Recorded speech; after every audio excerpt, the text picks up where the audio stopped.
இது அதே பைத்தானில் இன்னொரு ப்ரோக்ராம். இது முன்னாடி ப்ரோக்ராம் பார்த்திங்கன்னா இது ரொம்ப ஈஸியாக இருந்திருக்கும்.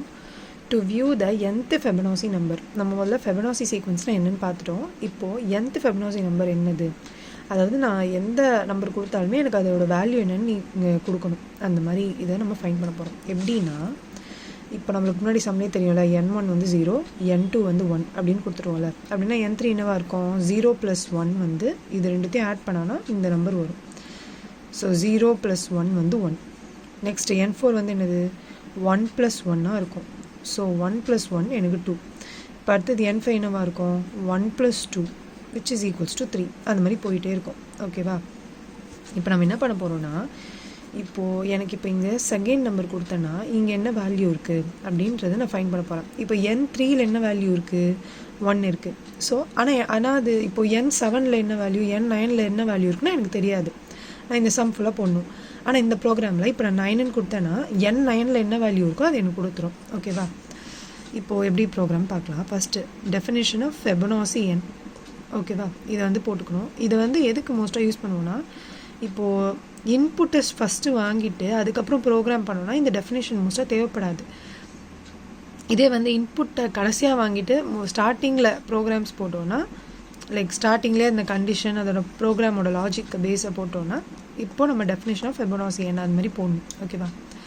இப்போ முன்னாடி சம்மில் பார்த்த மாதிரி தான் ஃபெபனாசி சீக்வன்ஸில் கொடுக்குற n வேல்யூ வந்து <0 இருக்கக்கூடாது. ஓகேவா? ஏன்னா நெகட்டிவ் டேர்மாக இருக்கக்கூடாது. அப்படி இருந்துச்சுன்னா அது incorrect input. So if n less than 0 print incorrect input.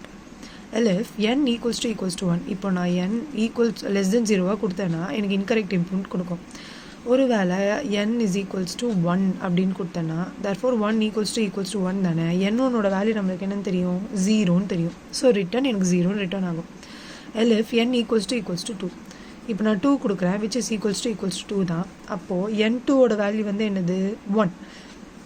So எனக்கு 1 ரிட்டர்ன் ஆகும். இப்போ நீங்கள் 2 தரீங்களே, இங்கே 2வை வந்து இந்த சைடில் பார்க்காதீங்க. ஓகேவா? n2 இங்கே நம்ம கொடுக்குற வேல்யூ எல்லாமே n-க்கு கீழே இருக்க டேர்ம்ஸை தான் நம்ம வேல்யூ கொடுக்க போகிறோம். ஓகேவா? ஸோ n2 என்னோட 2ல் என்ன வேல்யூ இருக்குது, 1. ஸோ ரிட்டர்ன் 1 எனக்கு ரிட்டர்ன் ஆகும். இப்போது எனக்கு n equals to 0ன்னு தெரியும், n2 equals n1 வந்து 0ன்னு தெரியும், n2 வந்து 1ன்னு தெரியும். இப்போ எனக்கு தெரியாத டேர்ம் n3லேருந்து போயிட்டே இருக்கும். ஓகேவா? இந்த வேல்யூஸை தான் ஃபைண்ட் பண்ணுறது தான் இந்த ப்ரோக்ராம்.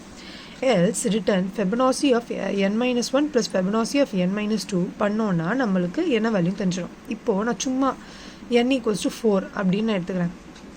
n equals to 4னா n4ல் என்ன டேர்ம் இருக்குதுன்னு எனக்கு ஃபைண்ட் பண்ணி கொடு அப்படின்றத நான் சொல்கிறேன்.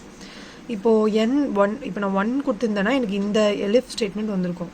n equals to 2ன்னு கொடுத்துருந்தேன்னா இந்த ஸ்டேட்மெண்ட் வந்திருக்கும். ஆனால் நான் இப்போ வந்து 4ன்னு கொடுத்துருக்கேன்.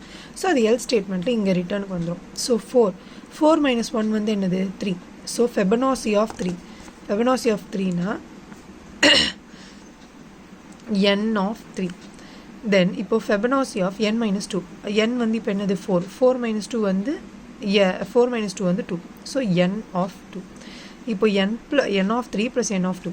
n of 3னா என்னது, 1 ப்ளஸ் n of 2 வந்து என்னது, 1. ஸோ 1 + 1 வந்து 2. இப்போ நம்ம என்ன வேல்யூ ஆக்சுவலாக ஃபைண்ட் பண்ணணும், n4, அதாவது n4ஓட வேல்யூ ஃபைண்ட் பண்ணணும். n4ஓட வேல்யூ 2 தானே. இப்போ நம்மளுக்கு இங்கேயும் 2 கிடச்சிதா, அப்போ நம்ம ஆன்சர் கரெக்ட் தானே. So x is equals to int input enter the number. நம்ம யூசர் கிட்ட இப்போ நம்ம ப்ரோக்ராம்லாம் இங்கே முடிச்சிட்டோம்ல, இங்கே தான் யூசர் கிட்ட வந்து நம்பரே வாங்குவோம். அந்த எத்தனை நம்பர் ஆஃப் டேர்ம்ஸ் எனக்கு வேணும் அப்படின்றது, லைக் இப்போது n4ஓட வேல்யூ வேணுமா, n5ஓட வேல்யூ வேணுமா, n9ஓட வேல்யூ வேணுமா அப்படின்றது வந்து இங்கே தான் வாங்குவோம், கடைசியாக வாங்குவோம் யூசர்கிட்ட. தென் வாங்கினதுக்கு அப்புறமா இந்த ஸ்டெப்ஸ் எல்லாம் ஃபாலோ பண்ணிவிட்டு நம்ம பிரிண்ட் ஃபெபனாசி ஆஃப் எக்ஸ் அப்படின்னு பிரிண்ட் பண்ணுவோம். ஃபெபனாசி ஆஃப் எக்ஸ் இப்போ x is equals to இங்கே 4ன்னு கொடுத்துருக்காங்க. ஸோ 4ன்னு போட்டுருக்குறேன். ஸோ ஃபெபனாசி ஆஃப் 4னா n4ல் என்ன இருக்குது, 2. எனக்கு 2ன்னு பிரிண்ட் ஆகிடுச்சு ஆன்சர். இவ்வளோ தான் இந்த ப்ரோக்ராமே. புரியலன்னா இன்னொரு வாட்டி பாருங்கள். ரொம்ப ஈஸியான ப்ரோக்ராம் தான்.